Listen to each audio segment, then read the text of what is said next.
전에는 사실 잘 쓰지 않았던 말인데 어느덧 그것이 익숙해져서 그리고 지금은 일상의 단어가 된 낱말 중 하나. 저는 그게 갑질이라는 단어라고 생각합니다. 갑질, 갑과 을의 관계를 이야기하는 거죠. 차례를 매길 때 첫 번째를 뜻하는 갑이라는 단어와 또 이제 어떤 특정 행동을 뜻하는 전미사 질을 이제 합쳐서 만든 단어가 갑질입니다. 이 갑질이라는 건 강자가 약자에게 부당 행위를 하는 것을 뜻하는 의미를 가지고 있죠. 이 갑질이라는 게 지금은 매주 뉴스만 틀면 접하는 일상 소식이 됐습니다. 이번 주에도 갑질에 관련된 기사를 제가 접했거든요. 뿐만 아니죠. 뭐 매체를 통해서뿐만 아니라 우리 일상에서도 그 갑질을 수시로 경험합니다. 어쩌다가 이런 지경까지 왔을까 그런 생각이 들어요. 제가 주중에 이제 국밥을 참 좋아해서요. 국밥 먹으러 이제 식당에 갔는데요. 손님은 왕이다. 이런 이 문구가 빛바랜 문구가 이렇게 붙어 있는 식당을 갔었어요. 요즘은 사실 그런 문구를 좀 찾아보기 어렵죠. 근데 그 식당은 떼지 않고 손님은 왕이다 그걸 이렇게 붙여놨더라고요. 손님을 극진하게 잘 대접하겠다 그런 의미 아니겠습니까? 그걸 떼지 않은 가게답게 맛있게 먹기도 했고요. 또 극진히 잘 대접을 받은 그런 기분으로 식당을 나왔습니다. 사실 그 가게의 사장과 또 종업원들은 손님들을 그렇게 잘 대접하겠다라는 배려의 마음을 가지고 있는 거잖아요. 그런 배려에 맞게 손님들도 상호 존중의 태도를 가질 수만 있다면 참 좋을 텐데 사실 그런 경우는 찾아보기가 요즘은 어려운 것 같아요. 아직 우리 사회가 성숙하지 못한 것 같습니다. 서비스 업체는 저자세로 손님을 예우할 수밖에 없습니다. 그래서 이 서비스 업체가 다 힘들어하고 서비스업이 힘든 거잖아요. 그래서 그러다 보면 육체뿐만 아니라 이 마음으로, 이 감정으로까지 노동을 하게 됩니다. 감정 노동이라는 말이 있잖아요. 이 말이 사실 생긴 지 그리고 사용한 지 사실 얼마 되지 않았습니다. 서비스를 받는 고객의 입장에서는 이 서비스가 당연한 것이라고 생각하고요. 그리고 아까 제가 말씀드린 그 문구처럼 진짜 내가 왕이라도 된 것처럼 그렇게 처신합니다. 무례함은 기본이죠. 그리고 사람 깔보는 건 옵션이라고 볼 수도 있겠습니다. 이 갑질이라는 거 굉장히 일방적인 겁니다. 그런데 이 갑질에 흥미로운 점이 있습니다. 이 갑질은 언제든지 이 입장이 바뀔 수 있다라는 거예요. 이 갑질과 관련해서 지금은 없어졌는데요. 이 코미디 프로 중에 갑과 을이라는 코너가 있었습니다. 혹시 여러분 아세요? 아마 보시면 저거 하고 기억하실 텐데요. 이 코미디 프로가요 좀 이제 약간 과격합니다. 뭐 따귀를 때린다든지 조금 거침없는 언어들이 나와서 이 눈살을 좀 찌푸리게 만들기도 하는데요. 그런데 이 갑과 을의 관계가 어떤 것인지를 굉장히 잘 보여주고 있는 그런 코너예요. 제가 말로만 하면은 이게 설명이 안 될 것 같아서 영상을 짧게 준비했습니다. 설교 시간에 보기에 약간 애매하긴 한데요. 근데 한번 보죠. 그 묘사된 것을 보면 특징이 아마 보이실 거예요. 잠시 영상 보고 다시 이야기 나누겠습니다. 네, 여기까지 보죠. 기억하시죠? 이런 프로그램이 있었습니다. 예전에 저도 이거 보고 야 무슨 이런 프로그램이 다 있나라고 생각했었는데요. 갑과 을의 관계를 굉장히 잘 보여주죠. 이 갑과 을이라는 관계는 늘 수시로 언제든지 바뀔 수 있는 겁니다. 이 꽁트에서 이 특정 말이 반복이 됩니다. 딱 보면 몰라? 딱 보면 모르겠냐고 하면서 이렇게 하죠. 이 꽁트의 대사만이 아니라 사실은 우리들에게도 이런 오만함이 내면화되어 있는 건 아닌지 사실 돌아보게 됩니다. 오늘 말씀 본문을 보게 되면 1절과 2절은 이렇게 이야기하고 있습니다. 우리 오늘 본문 6장 1절과 2절을 다시 한번 읽어볼까요? 1, 2절 한 목소리로 보겠습니다. 종의 멍에를 메고 있는 사람은 자기 주인을 아주 존경할 분으로 여겨야 합니다. 그렇게 하여야 하나님의 이름과 우리의 가르침에 욕이 돌아가지 않을 것입니다. 신도인 주인을 섬기는 종들은 그 주인이 신도라고 해서 가볍게 여겨서는 안 됩니다. 오히려 주인을 잘 섬겨야 합니다. 왜냐하면 이러한 섬김에서 이익을 얻는 이들이 동료 신도요 사랑하는 사람이기 때문입니다. 그대는 이런 것들을 가르치고 권하십시오. 아멘. 오늘 우리가 읽은 이 디모데전서 6장 이 본문 말씀은 주인과 종의 관계에 대한 이야기를 합니다. 이 말씀은 당시 사회 구조 바탕을 이루고 있었던 노예제도 속에서 주어진 말씀이에요. 당시 인구의 절반 훨씬 이상의 사람들이 노예였다고 합니다. 그야말로 갑과 을의 세상이죠. 지금의 시각으로는 이 노예제도를 이해할 수 없는 것이지만 이 당시에는 너무나 자연스러운 사회 구조였어요. 물론 지금 우리의 이 시대에 노예제도는 존재하지 않습니다. 그러나 시대는 달라지고 사회 구조도 많이 변했지만 변하지 않는 가치가 있죠. 변하지 않는 성경의 진리가 있습니다. 그것은 타인을 대할 때 상대방을 존중하고 배려해야 된다라는 것이죠. 오늘 본문 말씀은 이야기합니다. 갑질할 수 있는 세상입니다. 노예 제도가 있는 세상입니다. 그런데 갑질하는 것이 마땅한 세상이지만 바울은 이야기합니다. 갑질하지 말아라. 배려하고 존중하고 섬겨라 라고 말이죠. 더군다나 오늘날 우리 시대는 어떻습니까?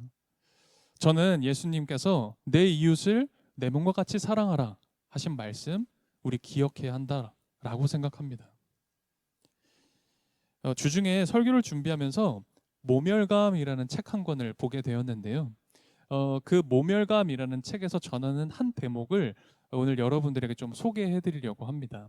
앞에 화면을 띄웠는데요. 제가 읽어 드릴게요. 낮은 자존감 및 행복감은 자기에 대한 사랑의 부족과 상관관계가 있다고 할 수 있다. 또한 그것은 사회적 신뢰가 많이 무너져 있고 타인과의 인간관계가 심하게 어그러져 있음을 나타낸다. 자신의 존재 가치를 타인을 통해 확인받고 싶은 욕구는 엄청난데 서로를 인정해주는 너그러움은 부족하다. 웬만큼 잘나지 않으면 괜찮은 사람으로 인정받지 못한다. 여기에 저성장으로 인해 생존의 기반마저 흔들리면서 남부럽지 않은 삶은 더욱 실현이 어려워 보인다. 거기에서 비롯되는 결핍과 공허를 채우려고 갖은 애를 쓰는데 한국인들이 많이 취하는 방법 가운데 하나가 바로 타인에 대한 모멸이다. 누군가를 모욕하고 경멸하면서 나의 존재감을 확인하는 것이다. 굉장히 신랄한 비판이기도 하지만 현실에 대한 통찰이 느껴집니다. 사람들은 인정받고 싶어요. 여러분도 그렇고요. 저도 그렇습니다. 그래서 우리 인생을 인정받는 투쟁이라고까지 이야기를 하죠. 인정투쟁, 타인에게 인정받고 싶은 겁니다. 그래서 온갖 애를 씁니다. 부를 얻으려고 하기도 하고요. 업적을 쌓으려고도 합니다. 명예를 쌓으면 내가 남에게 인정받을 거라고 생각하면서 열심히 노력합니다. 아마 저와 여러분도 이번 한 주 그렇게 인정받기 위해서 열심히 살았겠죠.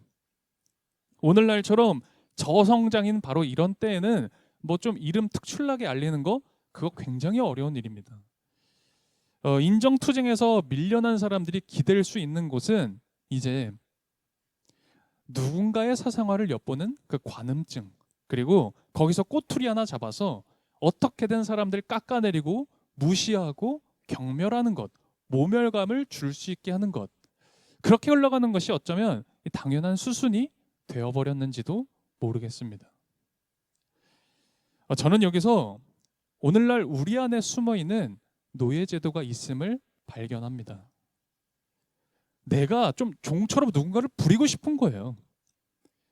누군가를 좀 하대하고 싶은 겁니다. 내가 좀 왕처럼 뭔가 군림하고 싶은 겁니다. 갑질을 하고 싶은 거죠. 그래서 오늘 4절에 바울은 이렇게 권하고 있습니다. 오늘 본문 4절이었는데요. 우리 4절도 같이 한번 읽어볼까요? 4절 같이 읽겠습니다. 그는 이미 교만해져서 아무것도 알지 못하면서 논쟁과 말다툼을 일삼는 병이 든 사람입니다.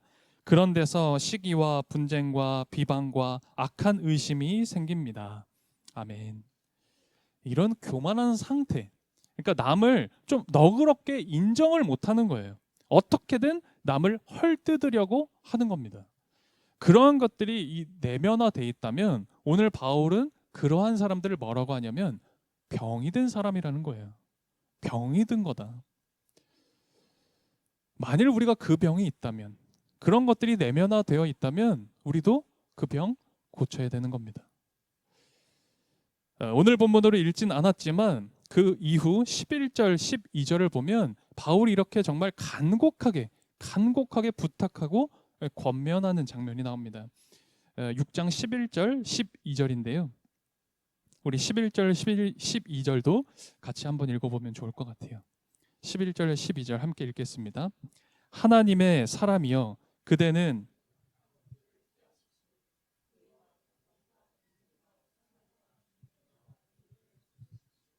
믿음의 선한 싸움을 싸우십시오. 영생을 얻으십시오. 하나님께서는 영생을 얻게 하시려고 그대를 부르셨고 또 그대는 많은 증인들 앞에서 훌륭하게 신앙을 고백하였습니다. 아멘. 오늘 설교 제목을 품위 있는 사람이라고 정했습니다. 어떤 사람이 품위 있는 사람이고 또 무엇이 사람을 품위 있게 만드는 것일까? 이 질문에 조금 비껴나가는 대답일 수도 있겠습니다만 저는 작은 것이 아름답다, 작은 것이 소중하다라는 이 명제를 말씀드리고 싶습니다. 개인적인 이야기를 이 예배 시간에 드려서 좀 송구한 마음이지만 저는 예전에 불과 얼마 전까지만 하더라도 그런 마음이 있었어요. 큰 사람이 되고 싶다, 이런 마음이 있었습니다. 좀 부끄러운데요. 목사 지망생으로 이제 20대 초반부터 열심히 공부하고 또 사역하면서 참 많은 영적인 체험들을 했습니다. 이러한 영적인 체험을 하나님께서 주신 것을 바탕으로 좀 이런 것들을 간증하면서 사람들 앞에 나는 하나님 앞에 특별한 사람이야 라는 걸 좀 의수되고 그러면서 특별한 존재처럼 여겨지기를 바래왔습니다. 그런데 그런 것들이 옳지 못하다라는 것 많이 깨닫고 이제는 그 마음을 많이 내려놨다라고 생각합니다. 그래서 이런 이야기를 드릴 수 있는 것 같아요. 부끄럽지만 저의 그랬던 과거의 모습을 좀 말씀드릴 수 있는데요. 어쨌든 참 큰 사람 돼야겠다, 그리고 큰 사람이 되어야지라는 생각했습니다. 제가 믿고 따르는 어떤 한 선배님이 제가 이런 마음 있는 거 잘 아시는 사람, 그런 분이 저에게 이런 막 어떻게든 안 그런 척은 하는데요. 사실 그 마음 본심은 막 어떻게 막 해보고 싶은 이 악한 마음을 아시는 어떤 선배님이요. 저한테 그런 말씀을 하셔서 제가 마음을 정돈할 수 있었거든요. 어떤 말씀을 하셨냐면, 야, 우리가 하나님께 부름받은 게 큰 일을 하려고 부름받은 게 아니라 옳은 일을 하려고 부름받은 거 아니냐? 이 말씀을 딱 하시는 거예요. 제가 생각했습니다. 아, 그렇구나. 옳은 일을 해야 되는 거구나. 진실된 일을 해야 되는 거구나. 한낱 인간이 구분짓고 있는 크고 작은 일들이 있어요. 여러분과 제가 생각하는 높고 낮음이 있지 않습니까? 이건 귀한 거야, 에이 저건 천한 거야, 이렇게 구분짓는 것들이 저와 여러분에게 있을 것인데 그것이 하나님 앞에 무슨 차이가 있겠어요? 그게 하나님 앞에 서면 뭐가 높고 뭐가 낮겠습니까? 어떤 유명한 영화 감독이 계시는데 우리나라 아주 유명한 우리나라에서 흥행도 하고 또 외국에서는 엄청난 상도 받은 그런 유명한 어떤 영화 감독이 인터뷰를 하는 걸 이제 지면으로 이렇게 보게 되었는데요. 그 리포터가 이렇게 질문했습니다. 아, 참 대단하시다라고 얘기하면서 이제 그 다음 어떤 큰 일을 더 하시려고 하느냐라는 그런 인터뷰를 했는데요. 이 감독이 이렇게 대답을 했어요. 전철에서 어깨에 부딪히지 않는 것, 부딪히면 미안하다고 하는 것, 그게 큰일이다. 때때로 큰일을 한다고 자부하는 사람들이 바로 눈앞에 있는 사람들을 무시하고 소외시키는 그런 경우들을 봅니다. 저도 그럴 때가 있는데요. 그런 걸 보면요, 사실 너무 부끄러워요. 왜냐하면 그 사람들에게서 저의 모습을 찾아낼 수 있기 때문입니다. 저도 큰 사람이 되고 싶어서, 또 큰 목회하고 싶어서, 내가 뜻깊은 일을 하고 있는 거라고 생각하면서 착각하면서 나 역시도 그렇게 당장 내 눈앞에 있는 사람들을 무시할 때도 있고 소외시키고 있었구나라는 마음에 너무너무 부끄러웠습니다. 여러분, 작은 것은 아름답습니다. 작은 것은 우리가 생각하는 것보다 훨씬 더 소중하죠. 왜냐? 작은 것부터 모든 것이 시작할 수 있기 때문이에요. 우리 사회가 가지고 있는 악한 모습들이 있습니다. 뭐 희생을 한쪽으로 강요하는 그런 아까 얘기한 뭐 갑질 같은 거라고 해야 될까요? 그런 잘못된 사회 시스템 당연히 개선돼야 되는 것들입니다. 우리 일상 속에서 아주 작고 소박한 친절을 베푸는 것 더 많아져야 되는 겁니다. 눈앞에 있는 사람들, 당장 내 눈앞에 있는 사람들 있잖아요. 뭐 멀리 볼 게 뭐가 있습니까? 당장 내가 만나고 당장 나와 함께하고 있는 눈앞에 있는 이 사람들에게 사랑을 표현하고 존중하고 배려하는 것, 여러분 우리 더 성숙해져야 되는 겁니다. 제가 지금 말씀드리는 거 무슨 시민의식을 이야기하는 것 아닙니다. 우리 성숙한 시민의식을 실천하자가 아니라는 거예요. 믿는 사람으로서 여러분과 저는요, 하나님께 부름받은 사람으로서 바로 이런 의와 경건과 사랑과 온유를 실천해야 하는 사람들인 겁니다. 한편 이 모멸감이라는 책에서는 이런 표현도 나오더라고요. 누구에게나 잊혀질 권리가 있대요. 사람은 누구에게나 잊혀질 권리가 있다. 그래서 이 책은 이런 표현을 해요. 우리한테 필요한 게 있는데 아주 예의 바른 무관심이 필요하대요. 우리들에겐 예의 바른 무관심이 필요하다. 함부로 단정짓고 판단한, 그래서 그러한 어떤 단정지음으로 나를 간섭하는 것만큼 그 심한 모멸감을 주는 행위가 없습니다. 오히려 신경을 좀 끄는 것처럼 보이긴 해도요, 좀 거리감을 아주 약간 두는 것 같지만 그러나 마음의 거리는 가까이 두고 말하기보다는 그 곁에서 기도해 주는 것만큼 그렇게 배려심 깊은 행위가 없어요. 제가 설교 시간에 갑질, 뭐 감정노동, 뭐 이런 이야기 좀 드렸습니다. 우리가 일상 속에서 그런 걸 받을 때가 있어요. 갑질 당할 때가 있고요. 또 감정노동 할 때가 있죠. 그런데 오히려 또 반대로 내가 누군가에게 그런 것들을 전달할 때도 있습니다. 제가 설교를 이렇게 준비하면서 새삼 혼자 굉장히 뜨악하고 아주 새삼스럽게 놀란 게 있어요. 그게 뭐냐면 우리가 누군가를 무시하거나 누군가의 어떤 모멸감을 줄 때, 경멸할 때 여러분과 저의 이 몸에 이 생리적인 변화가 거의 일어나지 않는다라는 겁니다. 우리가 무시받거나 어떤 모멸감을 느낄 때는요, 우리가 화가 나거나 그래서 얼굴이 빨개지거나 혹은 막 숨이 막 가빠지거나 심장이 막 두근두근거리거나 그런 모멸감을 받을 때는 우리 신체가 변화가 있어요. 그런데 반대로 우리가 누군가를 무시하고 모멸감을 줄 때는 그게 우리에게 아무런 힘이 들지가 않아요. 무시하는 눈빛, 표정, 비웃음, 그리고 경멸에 찬 어떤 언행들, 이런 것들이 여러분과 저에게 참 쉽다라는 말이에요. 책은 이렇게 이야기합니다. 우리는 일상 속에서 의식적, 무의식적으로 크고 작은 모멸감을 불러일으키며 살아간다. 생각해 보니까 참 맞습니다.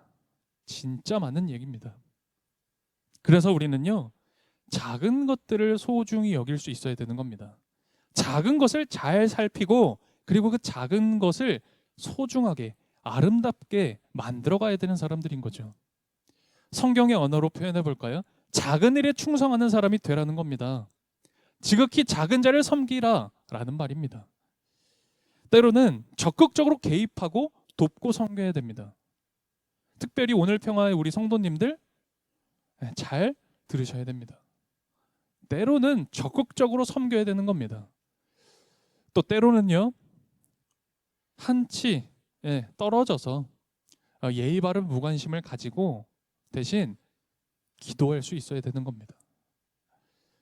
오늘 말씀은 이야기하죠. 의와 경건과 믿음과 사랑과 인내와 온유를 쫓으십시오. 믿음의 선한 싸움을 싸우십시오. 영생을 얻으십시오. 하나님께서는 영생을 얻게 하시려고 그대를 부르셨습니다.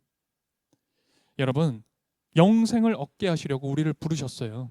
여러분, 그 영생을 얻는 사람 되시기를 축복합니다. 그렇게 나 자신과 그리고 내가 속한 공동체, 여러분의 가정과 일터, 그리고 바로 이 교회, 바로 이곳에서 그렇게 나 자신을 세워가고 그렇게 다른 사람들을 세워가는 신뢰의 공동체를 만들어 나갈 수 있는 여러분과 저 되기를 간절히 소망합니다. 오늘 말씀 기억하며 함께 기도드리겠습니다. 여러분, 이번 한 주 믿음의 선한 싸움을 싸우며 여러분 인생길을 걸어 오셨습니까? 의와 경건과 믿음과 사랑, 인내와 온유 실천하기에 애 쓰셨습니까? 그렇지 않았죠. 부족했죠. 여러분, 이 시간 한결같은 믿음으로 주님 따라 걸어갈 수 있도록 이 시간 주님의 도움 구할 수 있었으면 좋겠습니다. 그렇게 살라고 여러분과 저 우리 모두를 부르셨습니다. 주님은 나와 함께 하시며 우리를 도우시고 인도하시는 우리의 구원자이십니다. 함께 묵상함으로 기도드리겠습니다. 주님, 우리는 너무나 연약하여서 타인의 칭찬과 인정을 바라며 살아갑니다. 인정받기가 너무 어려워서 넉넉한 마음으로 다른 사람을 제대로 바라보지도 못합니다. 심지어는 무의식적으로 그를 비난하고 냉소합니다. 누군가에게 모멸감을 안겨주기가 일수입니다. 성령 하나님, 우리의 약함을 용서하여 주십시오. 주님, 있는 모습 그대로 주님 앞에 나아갑니다. 나 자신을 사랑할 수 있도록 도와주시고 또한 남을 사랑할 수 있도록 이끌어 주십시오. 주님을 믿고 존중하며 이 봉헌을 드립니다. 드린 우리 성도들의 손길 위에 의와 경건과 믿음과 사랑과 인내와 온유의 열매를 허락해 주십시오.